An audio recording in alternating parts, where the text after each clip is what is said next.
moving uptown to Harlem meant sort of progressing, you know, because there were single family, double family homes up here. There was more space. You're out of the crowded tenements. So Madame Alexander goes to DuPont. DuPont, in those days, were the line of plastics. And she says, let's go into business together. Let's take it down a little bit. Let's take the sound down a little bit, maybe, because the speakers are kind of, I don't know, acting up. So they did. And she was the largest employer in Harlem for a lot of years. The black migrations from the South start mostly, African Americans start really moving into Harlem in the 1880s. One developer in particular really begins to buy properties and rent towards African Americans. And of course, by the 1920s, the Harlem Renaissance era, it's the capital of the black world. So there's a club on the right side. We're going to take a little turn.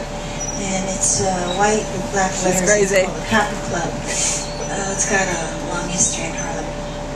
You know, it started out as Jack's Club, and Jack Johnson was a prize fighter. And there's a movie actually about his life called The Great White Hope. It starred James Earl Jones.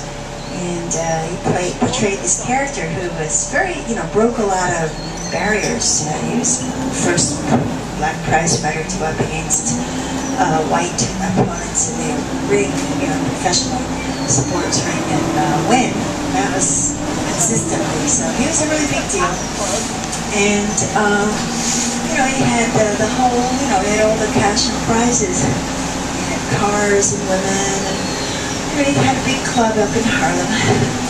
But his Achilles heel, his weak point was that, you know, he had gambling issues.